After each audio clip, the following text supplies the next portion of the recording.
In this video, I'm visiting Capulin Volcano.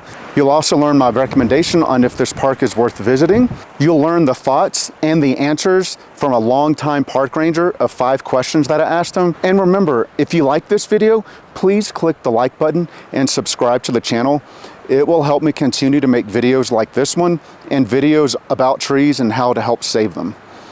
Also, the background here, this isn't the Volcano National Monument. This is the Eureka ghost town in Colorado. So don't expect this to quite be what you see. But all right, let's get down to it, all right? My name is Jason Dirks. I'm a certified arborist and I specialize in tree healthcare. I love to travel. I love to see new places, learn about new things, and meet people along the way and learn their stories. I've been studying trees and everything that relates to them for over 17 years and well over 30 years hiking and backpacking. I've tried different types of camping styles, from super ultra lightweight backpacking, car camping, overlanding, sailing, boating, diving, many things outside. And all of these skills I've learned mainly to find a way to get out and see and learn as safe as possible. My channel is about sharing some of my tree knowledge and specifically about how to help you save your trees, as well as some of the places that I visit and some of the equipment that I use to help make my life a little bit easier. All right, so let's get to exploring Capulin Volcano. It's located in northeastern New Mexico, about 3 miles north of the town Capulin off of NM 325. The park's open daily, but it is closed on Thanksgiving, December 25th, and January 1st. So I definitely recommend calling them just to make sure that they're open and to make sure that the road that you can take to actually go up to the volcano, make sure that it's open because they're doing renovations to the road. They're making some improvements and it's closed often, as in the day that I went, it was actually closed. They do open it on, I believe, weekends and holidays, certain holidays, not all, definitely not on the days that are closed, but they do open the road, but a lot of the time it's closed. So you do want to check if you want to make sure that you want to go to the top and get that view. When you enter the park, you're going to stop at the visitor center and get a day pass. If you already have a national park pass, it'll get you in for free, which I really recommend getting one of those passes. They really are great. When you go in to the visitor center, there's a nice little gift shop with souvenirs. There's a museum right next to it. The museum has interesting facts about the area and visual displays about the formation of the land, the geology, and specifically how the volcano was formed. There's a small theater attached to it playing a 15-minute video that goes into more depth about the history of the area and the people, past and present. And I definitely recommend watching it. It really gives you a feeling of the importance of the volcano and the lava in particular to the tribes. The tribes consider the lava from the volcano as being alive, and I was kind of touched by that. I thought that was interesting. The video is 15 minutes, and so it's not very long, and it's always running. It's running on a loop. So if you just walk into the video, sit down and watch, and then it'll come back around, wait until you get back to the point of where you started. And then when you've seen the whole thing, you can just get up and walk out. And it shows you things that if you don't want to sit down and read all of the brochures, the video really goes through a lot of things. When I was there was actually a star viewing, and it was scheduled. I didn't stay to see that, but you might want to check and see if there's any other events going on while you're there. Where you go from here may depend on how much time you have and whether the road to the top of the volcano is open. If you have 2 to 3 hours, closer to 3 if you tend to stop at every cool thing and take pictures like I do, then you actually can do it all. You can visit the gift shop, the museum, watch the movie, hike the trails, and actually drive up to the top of the volcano, of course, if the road's open. If you're just passing through and maybe have about an hour, then you can still visit everything in the visitor center, walk the short nature trail, which is really a smooth sidewalk, perfect for wheelchairs, and it gives you the chance to see a few highlights up close and see the Capulin volcano from the distance, such as right here. And it's right by the entrance of the visitor center, which is really convenient. Since I only had a little bit of time, I walked the nature trail Then I hiked the Sierra Grande Volcano Overlook Trail. And with the exception of not being able to drive up to the top of the volcano, this was all enough for me to see this particular trip. I do want to come back and drive up to the top of the volcano though, so when I know the road is open, I'll be revisiting it. Let's get into some of the interesting facts or some of the highlights about the Capulin volcano itself. It erupted about 60,000 years ago, which is considered a really young volcano. The falling debris accumulated around the upper vent, forming this cinder cone-shaped volcano like we see now.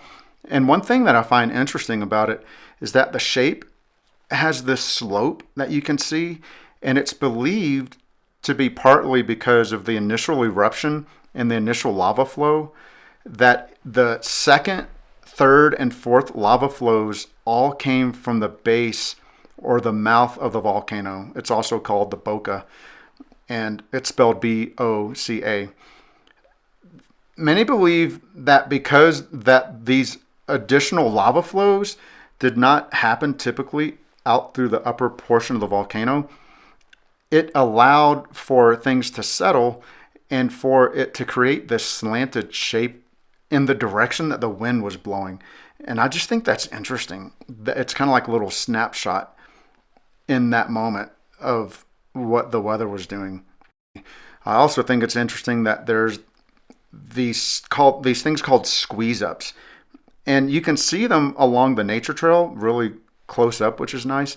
But that's when molten lava made it through some plates in the earth, and they were flowing through these tunnels of cooled lava, and it would break through the crust while it was under pressure. And to be able to see them so clearly and hardly changed all these years later, I find it just very interesting. As you can see, there's a lot of interesting things about Capulin volcano. And one thing I've learned is we don't know what we do not know. So I like to ask questions. And I asked a park ranger a few questions, and I wanted to go over that with you here. The first thing I asked him was, what does he love about being a park ranger? And he said telling stories, and that he loves sharing knowledge. I thought that was cool. The second question was asking him, what question does he get asked the most? And he said, besides, where's the restroom? He's asked, is the volcano still active? And you know what? I could see where that question would be asked by someone. To answer that, it is extinct. It's not active.